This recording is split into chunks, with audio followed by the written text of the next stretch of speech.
Welcome, listeners, to another series of It's an Ugly Truth, sponsored by Robo Reception. Today, our guest I'm particularly excited to have on the Ugly Truth podcast. His cold bath antics, his fearless attack on our regulators, regards multiple freedom of information requests, his outspoken views on social media, like him or otherwise, you gotta respect his courage, the voice of reason in many online arguments, albeit very direct and no frills. I love his direct, no bullshit way. A dentist, a practice owner, a man with 18 letters. Now I have actually counted the letters after his name. A skilled implant dentist, a family man, a survivor, and a horrific bicycle accident. Let's delve into his life, struggles, his views, his impact on the profession. Dr. Dominic O'Hooley, welcome to another series of It's an Ugly Truth. Hello, Grant. I'm delighted to be here. The only thing I would take umbrage with on the entree that he gave me was that I'm not a practice owner. So I'm a peripatetic implant bogging associate who trundles from into 3 practices to provide implant dentistry. In the distant past, I did run a dental body corporate, believe it or not. And you moved away from that, did you? I did. It was it's one of those situations, where you look at the Prime Minister just before he starts the job or she starts the job. Yeah. And you think, you sort of subconsciously clock how old they look. And then about 2 or 3 years later, they look about 20 years older. That was me when I was running the dental body corporate. Basically, on a daily basis, I could look in the mirror and see new wrinkles develop. It wasn't for me.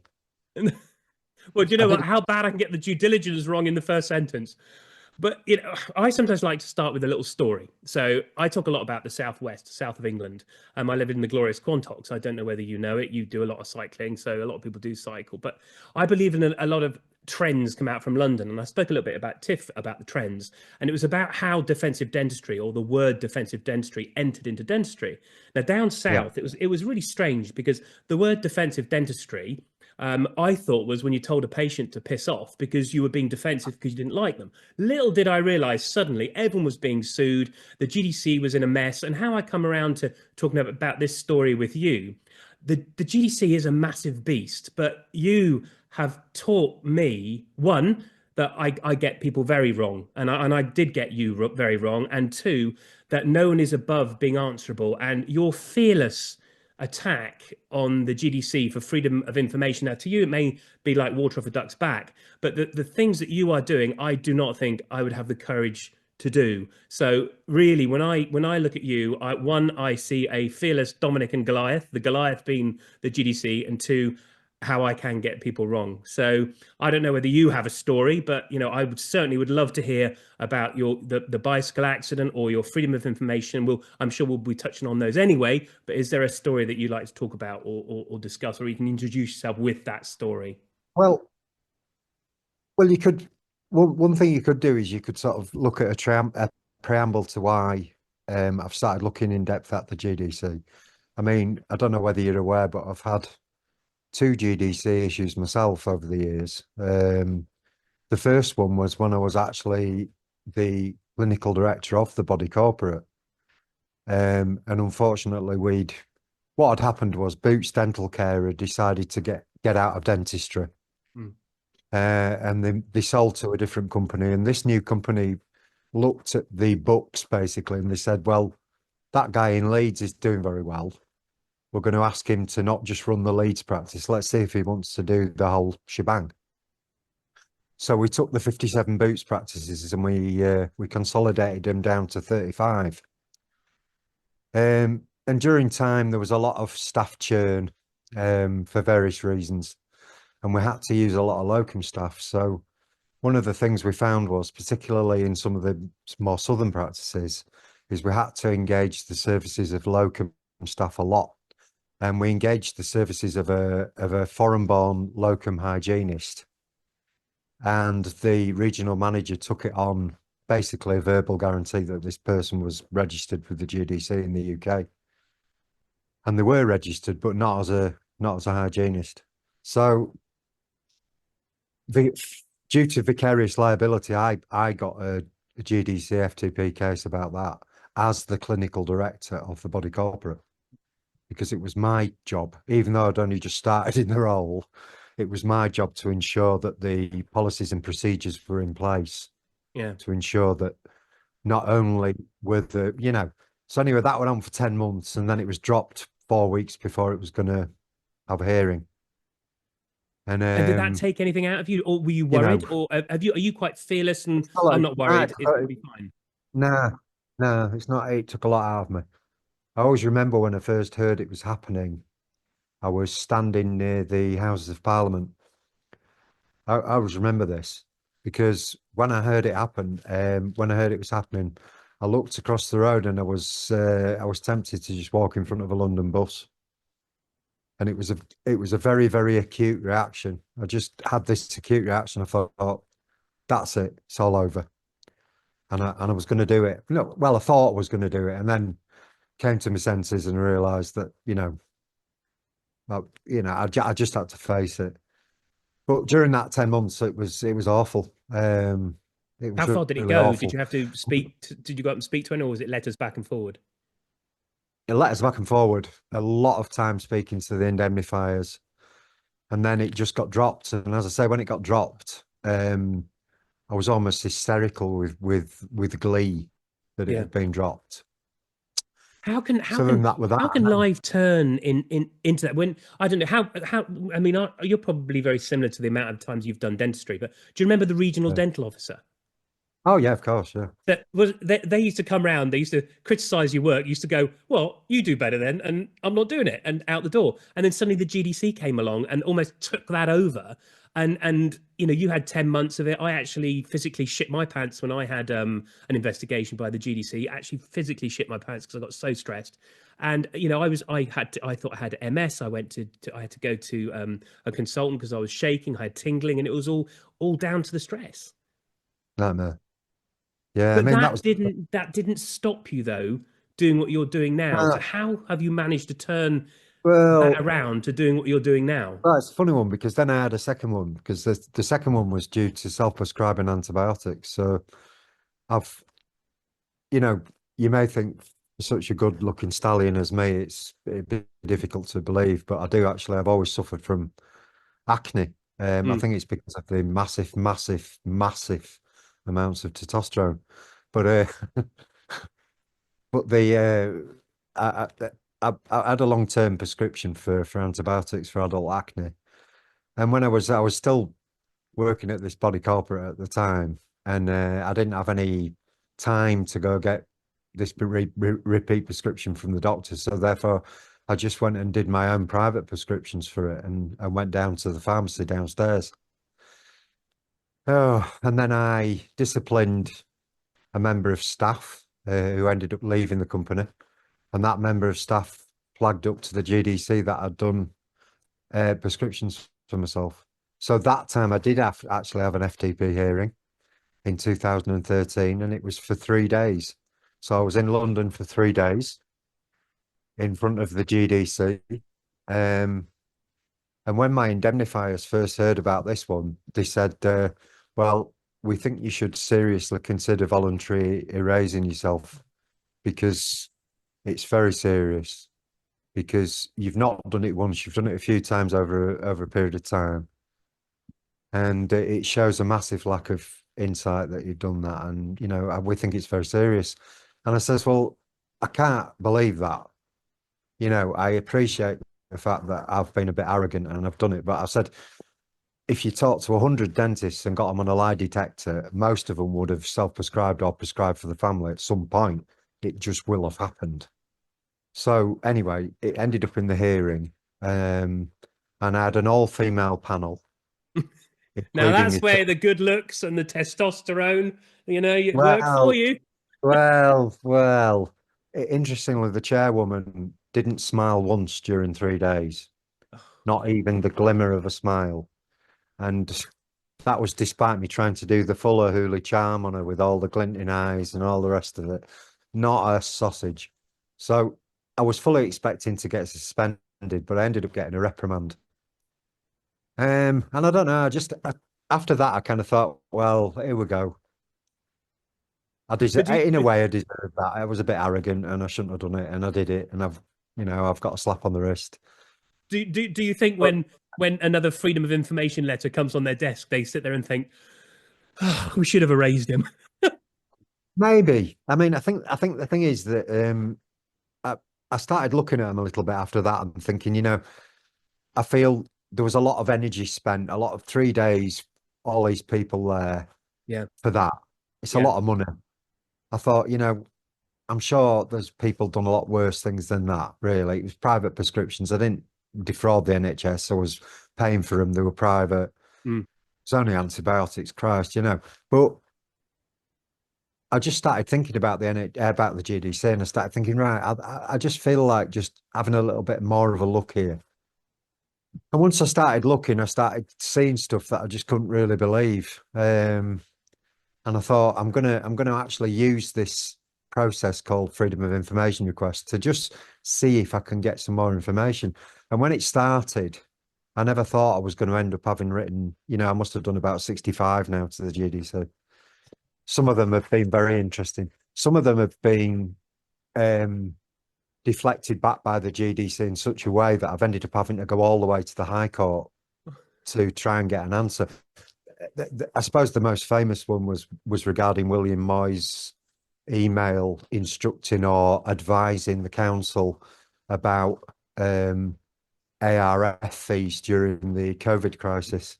yeah, Um, and I wanted to get sight of the email because I just had an inkling that it wasn't just going to be a two-line email. And I was right. So, from what I understand, it's a 7-page email. And it goes into massive, and it's an extremely robust languaged email saying why he didn't want the ARF to be reduced or paid in increments during COVID. And mm, to be honest with you, I felt I really needed to get to the bottom of that one.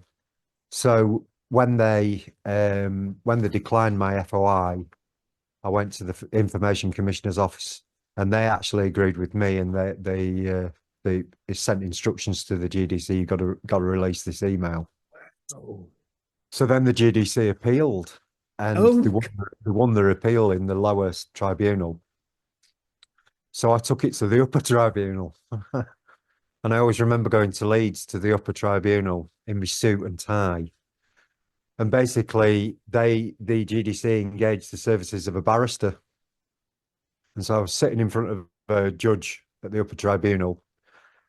Basically, I not defended myself, but I basically argued the toss myself while they're the barrister. And I had a Pyrrhic victory in some ways. He said he's obviously very intelligent and he argued well, but I'm afraid his points of law were not oh, adequate for me, and I'm not gonna give him the benefit of the doubt. But I felt it was a Pyrrhic victory in some ways because, you know, I kind of shown them I'm not just gonna sit there. And going back to your point, Grant, about defensive dentistry, fuck that. We're here for patients. We're here because we're doing a vacation. We're yeah, here because at the end of the day, in our own little way, we want to make patients' lives better, whatever yes, we do. And sitting there feeling shit scared, thinking the GDC is looking over my shoulder, yeah, got yeah, to make sure my notes are perfect. yeah, You know, I've got a 40-minute appointment with this patient. I'm going to spend 15 minutes with the patient, and then I'm going to yeah, spend 25 yeah, minutes in the world's greatest set of notes. yeah, That's wrong. yeah, Spend 38 minutes with the patient yeah, and just write the notes that you need to write quickly and succinctly at the end. yeah, yeah, That's how it should be. We've got, you know, these patients are paying good money to us. We are, they're actually, they're giving us such a vital part of themselves. They're saying, look, I hate the fact you're going to be dealing with my mouth and my teeth and yeah, everything else, but I'm yeah. trusting you to do it. So that's a massive privilege, isn't it? It Yeah, really, and that that is a lovely way. And do you think that's why you're doing this? I'm doing it partly because of that. I'm doing it partly because I think that um, I really do actually care about patients a lot. And I think, you know, I'm very proud of our profession. And I think we're, you know, it's all very well saying we're failed doctors and all the rest of it, but we're not. We've got a very interesting and unique profession. It's a combination of science, art, amazing people skills, Yeah. small business owners, the whole shebang, Yeah. research at practice level, everything there in a piece. It's almost a unique job in that way. And the thing is, it's getting ruined in some ways by these human systems that are doing what all human systems do, which is they're getting too big for the boots, they're getting too complicated, they're having to self-justify what they do, so therefore they're making themselves more they're making the remits wider. And you know what, the way I see it, it doesn't matter if you've got 20 good people inside that organization. If the organization itself is broken, it doesn't mean that their outcomes are going to be good. And I know there's good people inside the GDC, I really do. Yeah. And do you But worry that you will get an investigation again and they'll make it harder on you well, because of what you're doing? I mean, I look at you and think, Jesus, I wouldn't have the nerve to do that in case well, you're up there's in two front ways of them to look at again. that. There's two ways to look at it. There's one way to look at it would be to say I've got the world's biggest target on my back. Do you know, that's what I think. And, but they'd have to be pretty subtle. So, I'm not perfect as a dentist by any means. Yeah. And none of us are. No, And so no. if they wanted to, I'm sure they could. You've said about you're not being perfect, but do you feel that dentistry, how do you feel the direction dentistry is going in? And I asked Tiff the question, I asked Drew the same question, how they felt that dentistry was going with all the social media, with the comments that are put out. Where do you think we're going? Are you said you were very proud of your profession. Do you still feel the same pride when you see social media, Facebook, Instagram? Yeah, I mean, it's a complicated question. I mean, I think what's happening is that society itself's changing and dentistry is mirroring that in a lot of ways. We're getting more and more siloed. So therefore, I think that, as I said to you at the very beginning, there's a whole cadre of people who are quiet and not really on social media who are doing excellent jobs. There's others that are doing shit jobs, but we don't know anything about them either. And like any group of people, there'll be a span from rubbish to very good. Now, the social media thing, I think that unfortunately that's mirroring society in general. So, you know, if you look at such things as democracy, so we say, oh God, it's a democracy, and look what the people have voted for. God, you shouldn't let where you shouldn't let the general public vote for anything because they're going to vote for because they're not bright enough. It's almost like that in dentistry. We're almost like in a position where if we're going to be patronizing, we could say, well, the general public just want to go to Turkey and get plump lips and white tic tac teeth, and we're just pandering to that. But I'm not sure it's as simple as that. I think what's happening is I think with the advent of smartphones, I think with the advent of, in some ways, this will sound really sort of like deep, but the breakdown of the family unit, the way that we're all kind of disparate, separate, kind of almost like lonely entities who are floating around on our phones. Yeah. I almost think that we've become so shallow that in some ways we're getting what we deserve with when we we don't have any depth anymore. We don't have the ability to look at one topic in massive depth for weeks and months and years. What we do is we flip from one topic to the next. We have a top line understanding of something, and then we go to the next thing. And it's like the news cycles. So the news cycle it'll be on something. So it'll be on Ukraine, and then it'll go to something else. Yeah. And the previous topic will be completely forgotten, and that everybody will have everything to say on the latest topic, and then it'll go to something else and something Yeah. else, and it's like that in dentistry. And what's happening is that it's almost because it's a business. We're finding that people are developing different ways to do well, and Yes. some of those ways are so deeply so awful to see. You see this utterly like shallow, narcissistic, horrible, vain rubbish. Um, but on the other hand, that's people want that. And who am I to be some sort of like arbiter of what's good and what isn't? Do You you know, think people have got any misconceptions about you? I Oh, know people I have think got people have got misconceptions loads of about me. misconceptions about. I think people have got loads of misconceptions about me. I think one, they think I'm a very confident person. I suppose I am in some ways. Hmm. I keep going back to this thing that I think I'm a cipher. I think sometimes I get up in the morning and I kind of want to get through the day. Um, I think too much all the time. The only time Are I'm you not, confident about everything? no, I'm kind of. What worries you? What would you say ru rumbled you or rocked you? What would rock you? What would make you feel, oh God, that I'm insecure about that? What would be the thing, the top sort of thing you go, that's an insecurity? I don't like. I've had periods in my life when I've been very health anxious. I've from being a little boy, I've been very health anxious about cancer and things like that. That's related to both my mum and my dad died in my arms at different times. My mum of recurrent cancer, my dad of motor neuron disease. But I've always had an issue with that. I do everything in my power to try not to give myself to live in a way that's going to sort of give me the likelihood of having an early death through something avoidable like that. So tell But me, is this why you get in the bath? What the hell it's one of are the you reasons I talking do about? it. I think it's one of the reasons I do it is that I think the other is that I found out when I had my bad bike accident. I had an incidental finding that I've got something called a bicuspid aortic valve, and my aorta, which is the big vessel coming out of the top of the heart, is dilated. Um, and this was incidental, and I didn't know about that, obviously. And it's a congenital thing; it's there since obviously since you're born. And I didn't know. Somebody famous with it, Arnold Schwarzenegger, for example, has it, and he's had his valve replaced and stuff like that. Um, and And that's why you get in the baths. it's one of the reasons what I'm trying to do is reduce the deterioration of my bicuspid aortic valve and try to reduce the amount of dilatation of the aorta because I'm not looking forward to having my chest cracked, No. and it's going to happen, but I'm not looking forward to it. And the main thing I'm not looking forward to, believe it or not, is getting something called pump head after, which is where you go on a heart lung machine and it affects you. You get brain fog after.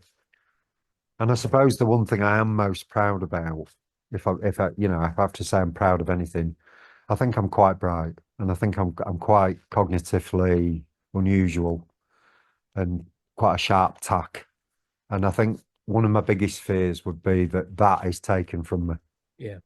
Yeah. so that even if I end up and I've got and I'm in a very bad state after it, I'd be more concerned that I'd have lost 10% of the top end. Yeah. That'd bother me. Yeah. Yeah. Yeah. Yeah. There's not a lot I can do about it, but that's one of the genuine reasons why I think I do the bath. I have to be. I have to be honest with you. My wife has been in the kitchen and she goes, "Are you looking at that bloke in the bath again?" Which all sounds very weird to me. But I look at the temperatures that used to get into. Now I used to surf as a young kid in Cornwall, so I was brought up on surfing, but 13 to 15. I used to go surfing in the snow. Now that isn't as cold as the water that you're getting into, but it was still cold, and it was so cold. I got the muscle that holds onto my testicles became hypertrophic. So I have because so when I see you in the bath, I think back at when I used to surf because my bollocks go up inside me, and it was because of getting in cold water. As well as that, I've got these bony growths in my ear from going in the water. So you're looking after your heart, but this cold water can do a man a lot of damage. You considered that? Well, maybe. I mean, the thing is that I could do with a bit of a reduction down there. No, Love that. that's just a fucking terrible shit joke. No, the truth of the matter is, um, I, d- I don't really, I don't find it that bad. I know that sounds weird. I suppose because of fell running and stuff, I've never really felt the cold very much. We can't get through this entire talk without you telling us about the top 50. So you're going to have to. What happened there? What happened with the top 50? You're on, you're off, because I remember it was a comedy show that I thought was absolutely diamond. And also what your feelings are about the top 50 and about the prizes, the prize giving dentist. So if you can run us through that, because I bloody love, and that's when I started sitting taking note of you and what you did, because I just thought it was a glorious time that was. Well, originally, what I used to for years, I've been going on about the top 50 and the elite dentists and the top 20 and all the rest of it, and all these different sort of dental based award or reward type processes that allow people to be segregated into different groupings and have winners and losers and runners up and all the rest of it. And on one level, I suppose it's the profession celebrating itself, and it's all very nice and la la la, and it's a chance for the nurses to go out and have a good time and Mm, all the practice and all this, and it's all very very good. But for me, there was always an element of it. It was used as a marketing ploy, yes. and it was used as something that differentiated. So we go back again to this big cadre of dentists who don't really do a lot of social media, but are doing a very good job and getting a lot of patient referrals from other patients because they do a great job. And then you'll have a dentist who's set up down the road who wins the dental top 50 or something, and they've got all these adverts with all these kind of spurious accolades, and they're using it to differentiate themselves from other dentists on an entirely arbitrary and entirely made up kind of like set of values that the general public won't have any understanding of. That it is bullshit. For them it'll be a really, wow, this guy's the top, he's in the top 50. Whoa, we better go see him then. And it's, for me, it always struck me as it was bullshit. So I used to say that regularly. And I did quite a famous little video once about the influential dentistry awards. I It saw was it that. was it was it was kind of a cartoon thing that used to come on, that you used to be able to do your own cartoons, and I did this one on the influential dentistry awards, and I don't know, I must have just struck the zeitgeist at the right time exactly because it was quite funny, and it seemed to go a bit viral. Um, And all for all the years I was doing that, I thought there's never any chance, any chance I'm ever gonna get picked on the dental top 50. No way. You know what I mean? And then I was. So I was in the long list in Dentistry magazine, and there's my picture there and everything else. Christ. And I didn't know about this till I got phoned up by a few people and they said, "Oh, Dom, dental top 50, we're gonna vote for you, we're gonna vote for you." And And I'm that went thinking, oh, viral as well, didn't no, it? no, please. But then the next thing, I disappeared. But didn't you ask them to take you down? No, I didn't. No. Oh, or did you release, or did it come about when you released your cartoon again? Then they took you off. Well, I don't know. I never got to the bottom of that. All I know is that I was for a while I was on it, and then I was suddenly off it. Yeah. And my understanding, and this could be wrong, is that they received telephone calls complaining that I was on it from But you people weren't on it, or you were on it. that I was on it, and so I was taken off. And I basically contacted them and I said, "What's going on? It's how humiliating. I was on it 1 minute and then I'm not on it now. What's going on?" I never got a very good answer. And to But be honest you were with you, then back on it, weren't you? well, was I? As far as I know, Yes. maybe, Then they put you maybe. back on it again because everyone was saying we want Dom, and Oh, then they put right. you back on it again, and they Yeah, said but that it was a clerical error that you came off it or something. I think what somebody did though, somebody sent me some analysis they'd done of it, which showed that it wasn't a clerical error, that it had actually been purposely done, and the number had gone or something. It was quite interesting, but you know, I could have pushed it. I could have kept pushing it, and I just thought, what's the point here? I didn't want to be on it in the first place anyway. But it kind of then it kind of highlighted to me the absolutely arbitrary nature of it all. I mean, that's obviously something that you're not proud of, where a lot of people would be. But what is there some time in your life, dentistry or otherwise, where you have been incredibly proud that you think back and you think, yeah, I did all right. I'm really proud of that. Well, I mean, the things I'm proud of in my life, really, very proud of when I see my children. I'm proud of my children. Um, I've got a stepdaughter, Lee, and then I've got four other children, Gabriel, Rufus, Humphrey, and Jemima, and just wonderful human beings. And, that's the thing that I'm most proud about. I'm so proud that I've managed to keep it together enough for my wife to stay with me all these years as well, because I'm Yeah, not an easy individual. I'm very intense. I'm on the autistic, I was diagnosed autistic yeah, 2015, through an NHS pathway.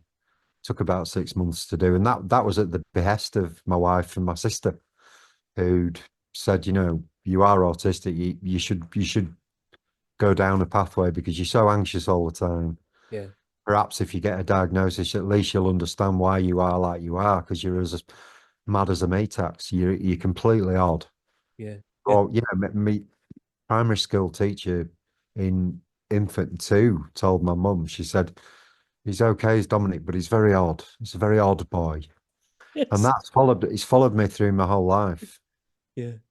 And, I think it did help a little bit getting that diagnosis in a way that, at least I know there's a reason behind Yeah. it.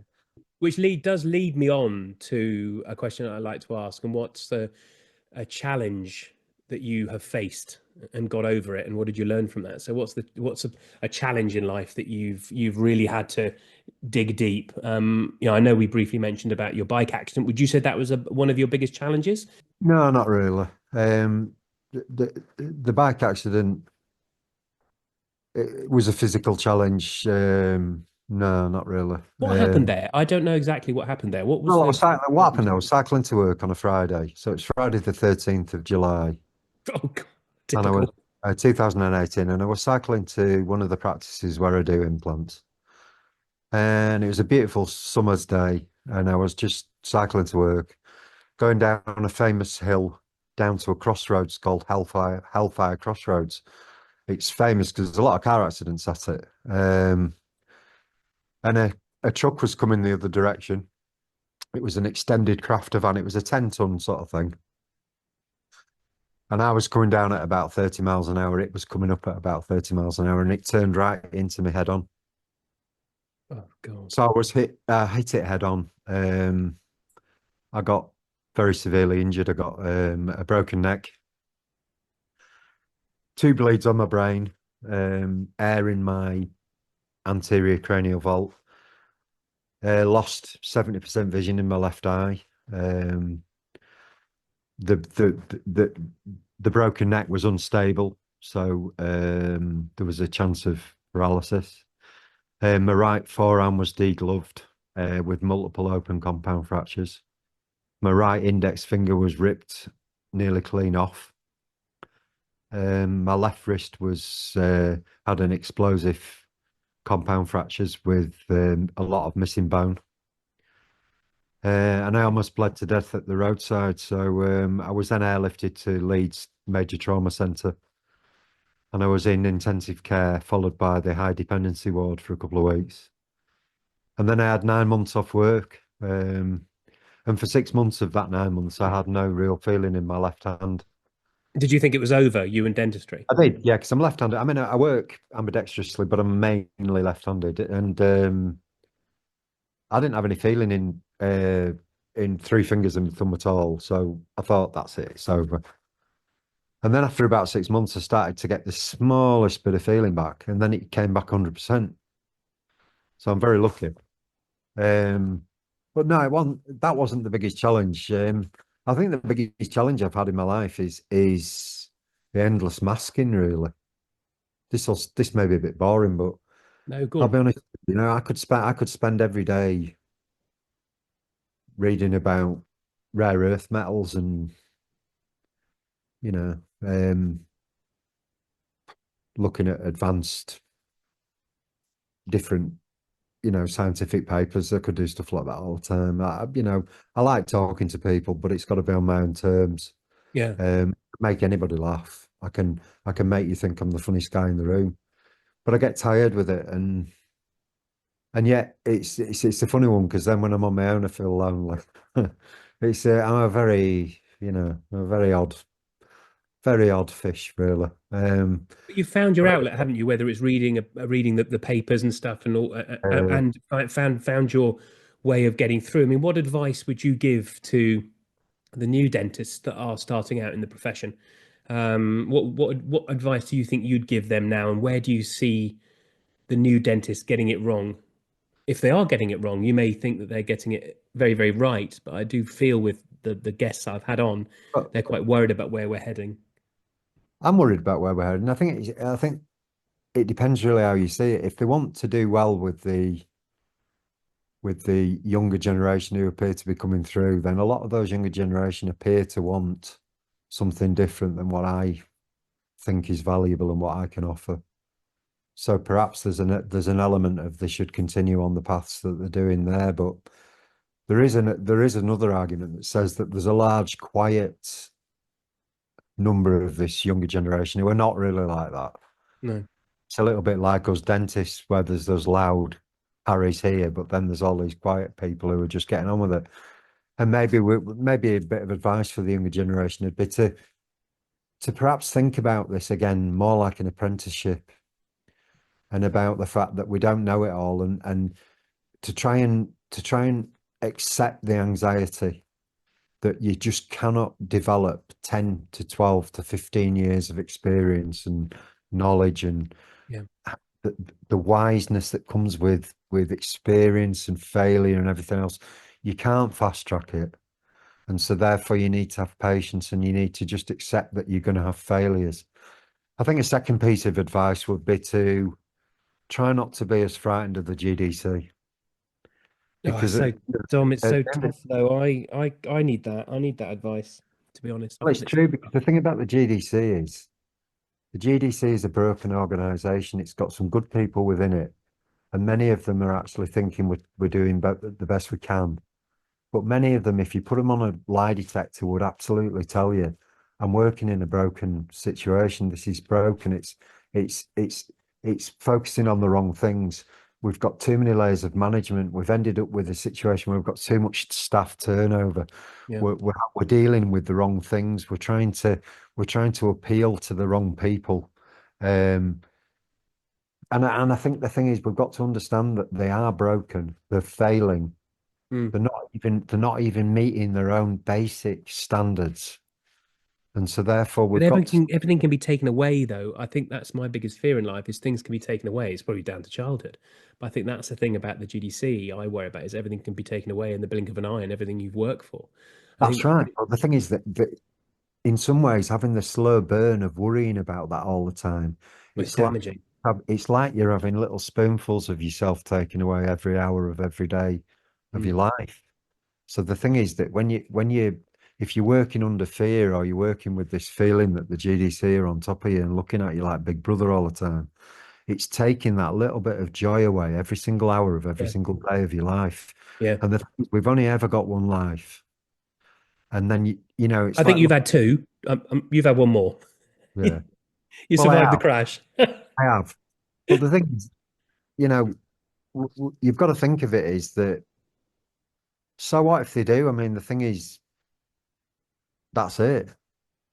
You Yeah, know, and you. you're I mean, still is alive. there anything which leads me on? Is there anything that you have totally failed at that you think, oh, I fail every hour of every day, but no, but totally, not a lesson learned by a bit of a screw up, but a total failure? Have you failed at something you'd wish you could go back to, or do you just live your life the next day and go, that's that day over, or is there something you can go back and go, I wish I'd done that differently? I fail in my interactions with colleagues on a very regular basis. I fail, and it's all very well saying I wish I could do it differently, but I'm not. This is a failing of mine, is that I'm not sure, even when I think about it very deeply, I'm not sure I want to do it differently, Yeah, because I'm almost always trying to look. I suppose I'm trying to look for a deeper truth, and I've got this stupid thing in my mind where I think, if I provoke somebody enough, I'll get through the bullshit and we'll get through to a core of truth. yeah, That core of truth will be good for me because I'll understand their truth better. yeah. but it'll be good for them because they'll have to confront their own truth and that it'll all be true instead of these layers of bullshit that we paint on ourselves all the time. And I think the hardest thing for me all the time is just coping with all the bullshit. Yeah. I just feel like I just want to strip it all away, and sometimes I've got this feeling that the way to do that is to kind of like antagonize people Well, until I can't say you haven't antagonized me in the past, and we're sitting here having a good conversation. But you're well, right. You are I have, right. haven't I? I have Of course you antagonized. have. Yeah, absolutely. But I never take anything like that personally. And I think I've been told I'm on the spectrum myself. Yeah. So people who are on the spectrum can go in and have a right blast off and go, well, that's done now and move on. Whereas other people can't. So I've had to be very careful in my past to who to pick my fights with and say, look, I've got to be careful here because it will be damaged feelings and that'll be damaged forever. And there are a lot of people who don't talk to me now. And unfortunately, a lot of those people who don't talk to me are people who have wanted to collaborate with me and I haven't wanted to. And I've found that there are there are difficult times and difficult people. I suppose that's all professions, isn't it? That's every profession, particularly when you're in a profession where the intelligence is above the norm, because dentists are naturally intelligent. Well, I think they are to me. But I scraped through my exams. I mean, did you find your exams easy? Are you naturally got a very very high IQ? I Um, haven't. I mean, when it was measured when I was young, I've got a high IQ. But the thing is, then I regarded as a gifted child. But it's all very, it's all very. In some ways, IQ itself is a rather blunt instrument with regard to, and people talk about EQ and all the rest of it. And, I've been told in the past, oh, you must have a very poor emotional quotient. It's all very well being very intelligent, but Christ, you're as thick as mince when it comes to judging people. And I don't actually think that's true. I just think that I just haven't got the time to fuck around. Yeah. So it's kind of I'm always wanting to just cut to the chase, and I suppose because one of the things I struggle with is that I can get over stuff quite quickly. So, like you said a few minutes ago, you were saying, you can get over it and move on. I'm a bit like that. If I get hurt, I'm hurt, and then I'm all right again, and it's over. I don't care. It's not. It happened. So what? Yeah. I find it hard to understand how people cannot be like that because I think, well, what you're doing, just get over it. You know, turn your brain around and get on with it. So therefore, Do you do a lot of not self-help, self-awareness? So if I said to you, what are you working on right now? Would that be more academic or self-awareness? Because you're quite an aware guy. You seem very self-aware of yourself no, now. I do a lot of I've been writing on Subtle, which is like a really basic writing platform. I've been doing that for a long time. Yeah. And I write either poetry or I write short pieces on that and under the title Old Dentist. And I do like writing. Um, I also I'm very into AI and I'm involved with Grok 3, which is the latest one from Elon Musk. I'm involved in ChatGPT 4.0 and stuff like that. And I spend a lot Wow. of time on there. I get a great deal of pleasure trying to tie AI up in bits if I can. And I Do you used think to it's be. going to take over? Do you think AI is going to take over? Do you think I it's think ready? what's going to happen, I think it's very difficult to say. I think what's likely to happen is that you can get into very complex streams of thought now where we're all in a simulation already and we don't know and all the rest of it. I don't really want to go down that sort of like rabbit hole, but from my point of view, I think that general AI, where it's equivalent or beyond us, is going to happen at some point in the short to medium term. And what happens then? I think it's outside our cognitions what's going to happen then. And I think there's various scenarios that could happen, and some of the scenarios we haven't got any thoughts about at all, and we just can't imagine. No. Uh, I still want it to happen. I still think, well, it's not really wanting it to happen. I think it's going to happen. Hmm. Um, and I think whatever happens will happen. If it means that we all end up being treated as farm animals and we're looked at with amusement by the group minds, or if that could be something that's happening already. I don't know. For me, at the moment, it's more a case of we're doing what humans do on almost everything we do. We overestimate our own importance and abilities. So a good example for that would be the climate emergency, for example. Fuck off, will you? You know, we can't model what water molecules do in a 1 centimeter cube bit of water. We can't model that. So they're telling me now that we can model what climate's doing, and we can Yes. model it. And we just can't. No, I've never looked at it like that No, before. we cannot do it at all. So therefore, all we can do is we can make ourselves feel better that we Yeah. think we can, which is rubbish. And then we end up getting siloed like we do in everything else. And then you'll find that you'll get pseudo consensuses. So that, you've got there's a massive consensus about, human derived global warming and all the rest of it. Well, is there? Or is it the fact that the minority of scientists who think it's a load of bollocks are actually scared to say anything? Because the world we live in now, you get actually jumped upon and piled on if you go outside these pseudo consensi, which are, so I just think human systems in general are very interesting. I look at them with chagrin all the time. I look and just think, oh my God, here we go. We're going down another rabbit hole now. We think we know this. It's like COVID.